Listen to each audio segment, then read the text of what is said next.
बिस्मिल्लाहिर्रहमानिर्रहीम। अस्सलामुअलैकुम वरहमतुल्लाहि वबरकातुहू। की हाल चाल है जी? ठीक ठाक हो? अज के विलाग दे विच मैं जी नौजवान नवी नस्ल आ उन्हां वास्ते एक सबक अमोज वाक़या लैके हाज़र होया।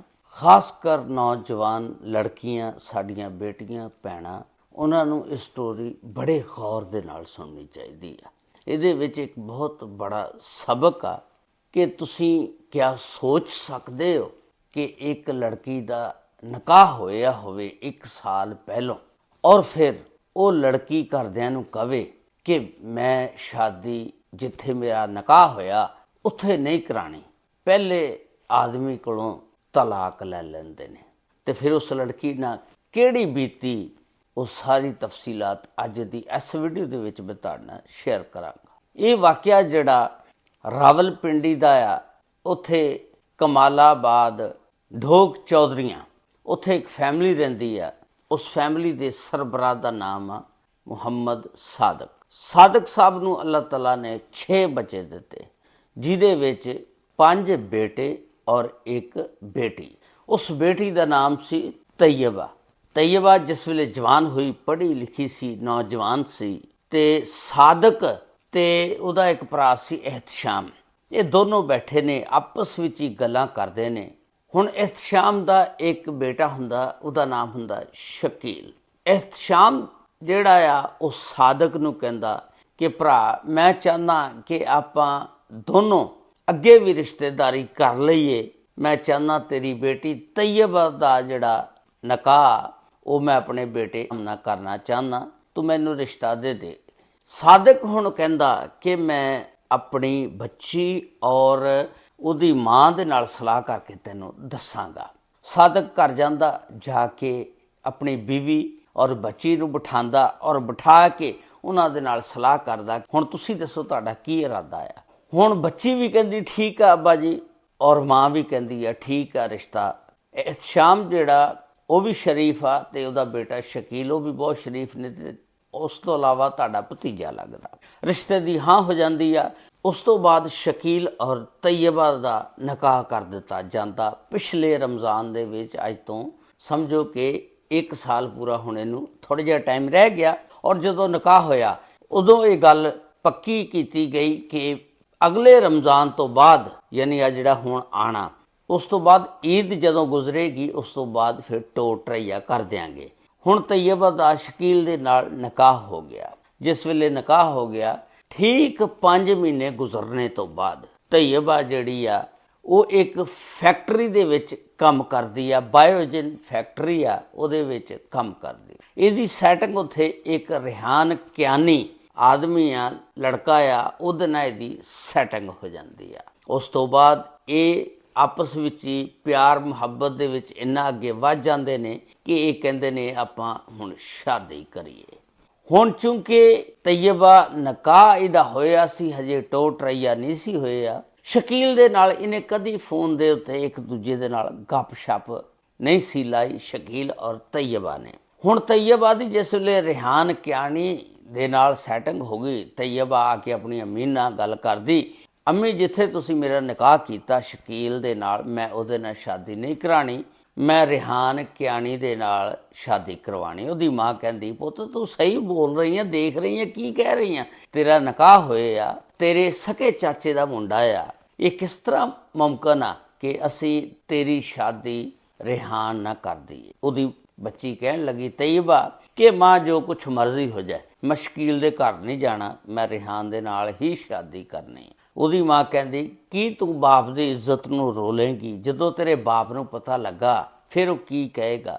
हुण ये तैयबा जिहड़ी आ की करदी आ, ਇਹ जदों इहने अपने वालद दे नाल भी गल कीती ते वालद कहन लगा कि खबरदार मैं तेरे उत्ते पाबंदियां ला दांगा, तेरी नौकरी भी छड़ा दांगा। तैयबा नूं हुण पता लग गया कि ये मेरी शादी उत्थे नहीं करनगे, शकील दे नाल ही टो टरैया करनगे। तैयबा जिहड़ी आ ये रात नूं जिहड़ी आ दौड़ जाती आ, दौड़ के जिस वेले चले जाती आ, सुबह के टाइम उठते ने, देखते ने वालदैन, उन्होंने पता लग जाता। इन्होंने फोन किया तू कित्थे आ, इन्हें कहा कि मैं रिहान कियानी कोल हाँ और सुबह मैं खुला का केस दायर करांगी ਔਰ ਉਹਦੇ ਕੋਲੋਂ ਤਲਾਕ ਲੈ ਕੇ ਤੇ ਮੈਂ ਰਿਹਾਨ ਨਾਲ ਸ਼ਾਦੀ ਕਰਾਂਗੀ। ਹੁਣ ਵਾਲਦੈਨ ਬੜੇ ਸ਼ਰੀਫ ਬੰਦੇ ਸੀ, ਉਹਨਾਂ ਨੇ ਇਹਨੂੰ ਫੋਨ ਕੀਤਾ ਕਿ ਤੂੰ ਘਰ ਆ ਜਾ, ਇੱਜ਼ਤ ਦੇ ਨਾਲ ਹੀ, ਇਹਦੇ ਵਿੱਚ ਸਾਡੀ ਬੜੀ ਬਦਨਾਮੀ ਹੋਏਗੀ, ਬੇਇੱਜ਼ਤੀ ਹੋਏਗੀ, ਤੈਨੂੰ ਅਸੀਂ ਖੁਦ ਰਿਹਾਨ ਦੇ ਨਾਲ ਸ਼ਾਦੀ ਕਰਕੇ ਟੋਰਾਂਗੇ, ਉੱਧਰੋਂ ਤਲਾਕ ਲੈਂਦੇ ਹਾਂ, ਤੂੰ ਆ ਜਾ। ਹੁਣ ਤੈਯਬਾ ਨੇ ਸਿਰਫ ਉਹਨਾਂ ਨੂੰ ਘਰਦਿਆਂ ਨੂੰ ਡਰਾਇਆ ਸੀ। ਹੁਣ ਤੈਯਬਾ ਘਰ ਵਾਪਸ ਆ ਜਾਂਦੀ ਆ। ਹੁਣ ਤੈਯਬਾ ਦਾ ਵਾਲਦ ਮੁਹੰਮਦ ਸਾਦਕ ਬੜੇ ਅਫਸੋਸ ਵਾਲੇ ਲਹਿਜੇ ਦੇ ਵਿੱਚ ਆਪਣੇ ਭਰਾ ਕੋਲ ਜਾਂਦਾ, ਜਾ ਕੇ ਕਹਿੰਦਾ, ਯਾਰ ਭਰਾ ਤੇ ਨੇ ਇੱਕ ਗੱਲ ਕਰਨੀ ਆ, ਮੇਰੀ ਔਲਾਦ ਜਿਹੜੀ ਹੈ ਮੇਰੇ ਤੋਂ ਮੂੰਹ ਜ਼ੋਰ ਹੋ ਗਈ ਆ ਤੇ ਤੈਯਬਾ ਤੇਰੇ ਬੇਟੇ ਕੋਲੋਂ ਤਲਾਕ ਲੈ ਕੇ ਕਿਸੇ ਹੋਰ ਲੜਕੇ ਨਾਲ ਸ਼ਾਦੀ ਕਰਨਾ ਚਾਹੁੰਦੀ ਆ। ਭਰਾ ਕਹਿੰਦਾ ਕਿ ਕੋਈ ਗੱਲ ਨਹੀਂ, ਜਿੱਥੇ ਤੇਰੀ ਇੱਜ਼ਤ ਮਹਿਫੂਜ਼ ਰਹਿੰਦੀ ਆ ਮੈਂ ਵੀ ਤੇਰੇ ਨਾਲ ਖੜਾ।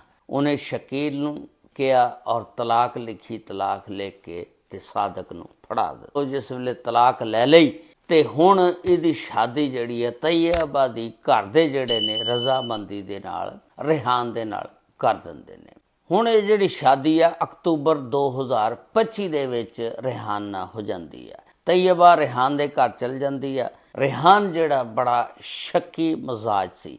ਉਸ ਤੋਂ ਬਾਅਦ ਥੋੜ੍ਹਾ ਜਿਹਾ ਟਾਈਮ ਗੁਜ਼ਰਦਾ, ਇਹਨੇ ਜਦੋਂ ਵੀ ਫੋਨ ਕਰਨਾ ਆਪਣੇ ਘਰ ਵਾਲਿਆਂ ਨੂੰ, ਉਹਨੇ ਕਹਿਣਾ ਤੂੰ ਆਪਣੇ ਸਾਬਕਾ ਜਿਹੜਾ ਤੇਰਾ ਸ਼ੌਹਰ ਆ ਸ਼ਕੀਲ ਤੋਂ ਉਹਦੇ ਨਾਲ ਗੱਲਾਂ ਕਰਦੀ ਆ। ਉਹ ਕਹਿਣ ਲੱਗੀ ਕਿ ਅਗਰ ਮੈਂ ਉਹਦੇ ਨਾਲ ਗੱਲਾਂ ਕਰਨੀਆਂ ਹੁੰਦੀਆਂ ਮੈਂ ਉਹਦੇ ਕੋਲੋਂ ਤਲਾਕ ਲੈ ਕੇ ਤੇਰੇ ਨਾਲ ਕਿਉਂ ਸ਼ਾਦੀ ਕਰਾਂਦੀ, ਤੂੰ ਹੀ ਮੇਰਾ ਸ਼ੌਹਰ ਆ, ਮੈਂ ਤੇਰੇ ਨਾਲ ਹੀ ਪਿਆਰ ਕਰਦੀ ਹਾਂ। ਸ਼ਕੀਲ ਜਿਹੜਾ ਬੜਾ ਸ਼ੱਕੀ ਬੰਦਾ ਸੀ, ਉਹਨੂੰ ਸ਼ੱਕ ਰਹਿੰਦਾ ਸੀ 24 ਘੰਟੇ। ਉਹ ਖੈਰ ਮਾਰਦਾ ਸੀ, ਇਹਨੂੰ ਕੁੱਟਦਾ ਸੀ, ਇਹਦੇ ਨਾਲ ਬੁਰਾ ਸਲੂਕ ਕਰਦਾ ਸੀ ਤੇ ਉਹ ਡਰਦੀ ਆਪਣੇ ਮਾਂ-ਪਿਓ ਨੂੰ ਵੀ ਨਹੀਂ ਸੀ ਦੱਸਦੀ ਕਿ ਮੈਂ ਸ਼ਕੀਲ ਕੋਲੋਂ ਤਲਾਕ ਲੈ ਕੇ ਤੇ ਰਿਹਾਨ ਨਾਲ ਸ਼ਾਦੀ ਕੀਤੀ ਔਰ ਮੇਰੇ ਵਾਲਦੈਨ ਨੇ ਮੇਰੀ ਖਾਹਿਸ਼ ਪੂਰੀ ਕੀਤੀ।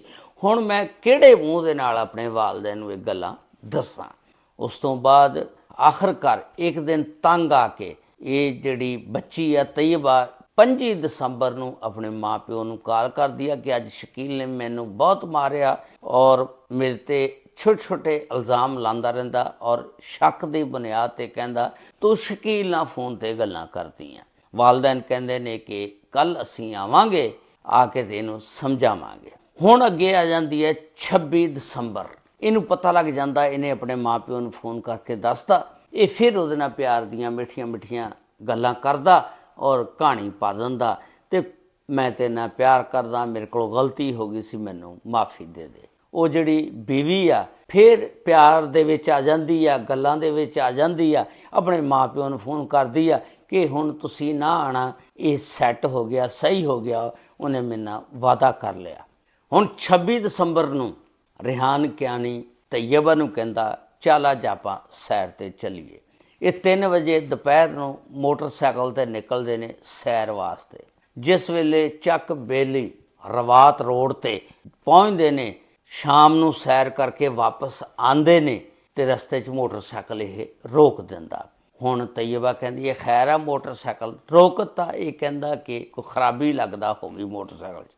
ਉਤਰਦਾ, ਉਤਰ ਕੇ ਆਲੇ ਦੁਆਲੇ ਮੋਟਰਸਾਈਕਲ ਦੇ ਘੁੰਮਦਾ, ਇਹਦੇ ਕੋਲ ਪਿਸਟਲ ਹੁੰਦਾ, ਕੱਢ ਕੇ ਤੇ 3 ਗੋਲੀਆਂ ਮਾਰਦਾ ਤੈਯਬਾ ਨੂੰ। 1 ਗੋਲੀ ਉਹਦੇ ਪੇਟ ਦੇ ਵਿੱਚ ਤੇ 2 ਗੋਲੀਆਂ ਉਸ ਤਰ੍ਹਾਂ ਉਹਦੇ ਮਾਰਦਾ। 3 ਗੋਲੀਆਂ ਜਿਸ ਵੇਲੇ ਮਾਰਦਾ ਤੇ ਉਹਨੂੰ ਉੱਥੇ ਹੀ ਢੇਰ ਕਰ ਦਿੰਦਾ, ਉਹ ਮੌਕੇ ਤੇ ਮਰ ਜਾਂਦੀ ਆ। ਉਸ ਤੋਂ ਬਾਅਦ ਹੁਣ ਇਹ ਡਰਾਮਾ ਰਚਾਉਂਦਾ, ਆਪਣੇ ਵੀ ਸੱਟਾਂ ਲਵਾ ਲੈਂਦਾ ਤੇ 15 ਤੇ ਕਾਲ ਕਰਦਾ ਕਿ ਕੋਈ ਬੰਦੇ ਆਏ ਸੀ ਡਾਕੂ ਵਗੈਰਾ ਤੇ ਸਾਨੂੰ ਉਹਨਾਂ ਨੇ ਫਾਇਰਿੰਗ ਕੀਤੀ ਤੇ ਮੈਂ ਬਚ ਗਿਆ, ਮੇਰੇ ਸੱਟਾਂ ਸੁੱਟਾਂ ਲੱਗੀਆਂ ਤੇ ਮੇਰੀ ਬੀਵੀ ਨੂੰ ਮਾਰ ਕੇ ਦੌੜ ਗਏ ਨੇ। ਪੁਲਿਸ ਚੁੱਕਦੀ ਆ, ਇਹਨੂੰ ਚੁੱਕ ਕੇ ਹਸਪਤਾਲ ਲੈ ਜਾਂਦੀ ਆ ਔਰ ਉੱਥੇ ਦੀ ਟ੍ਰੀਟਮੈਂਟ ਇਲਾਜ ਕਰਵਾਉਂਦੀ ਆ।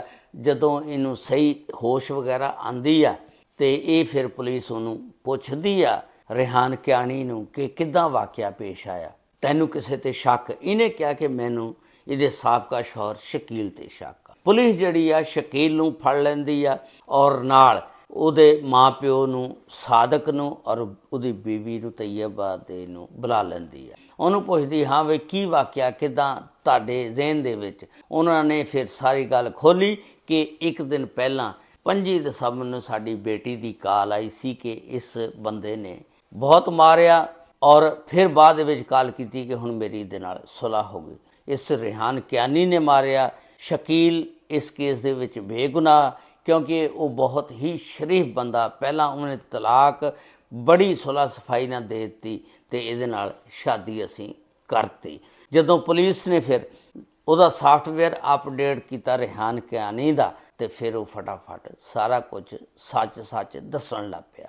ਔਰ ਪੁਲਿਸ ਨੇ ਫਿਰ ਇੱਕ 302 ਦਾ ਮੁਕੱਦਮਾ ਜਿਹੜਾ ਉਹ ਮੁਹੰਮਦ ਸਾਦਿਕ ਦੀ ਮੁਦੱਈਅਤ ਦੇ ਵਿੱਚ ਰਿਹਾਨ ਕਿਆਨੀ ਦੇ ਉੱਤੇ ਦਰਜ ਕਰ ਦਿੱਤਾ। ਜਿਹੜੀਆਂ ਬੱਚੀਆਂ ਭੈਣਾਂ ਬਹਿਕ ਜਾਂਦੀਆਂ, ਕਿਸੇ ਦੇ ਚੱਕਰ ਦੇ ਵਿੱਚ ਆ ਜਾਂਦੀਆਂ, ਜਦੋਂ ਸਬਜ਼ ਬਾਗ ਇਹ ਵਿਖਾਉਂਦੇ ਨੇ, ਉਸ ਤੋਂ ਬਾਅਦ ਫਿਰ ਇਹ ਜਿਹੜਾ ਸ਼ੱਕ ਆ ਘਰਾਂ ਦੇ ਘਰ ਤਬਾਹ ਕਰ ਦਿੰਦਾ। ਜਦੋਂ ਤੂੰ ਸ਼ਾਦੀ ਕਰ ਲਈ, ਬਈ ਤੂੰ ਸ਼ੱਕ ਕਾਹਦੇ ਲਈ ਕਰਦਾ? ਉਹਨੇ ਤਲਾਕ ਲੈ ਕੇ ਤੇਰੇ ਨਾਲ ਸ਼ਾਦੀ ਕੀਤੀ ਆ, ਅਤੇ ਤੈਨੂੰ ਇਸ ਤਰ੍ਹਾਂ ਨਹੀਂ ਕਰਨਾ ਚਾਹੀਦਾ।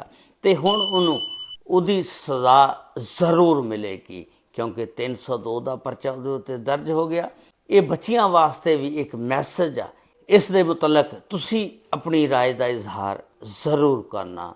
ਅਸਲਾਮੁ ਅਲੈਕੁਮ ਵਰਹਿਮਤੁல்லாਹਿ ਵਬਰਕਾਤੁਹੂ।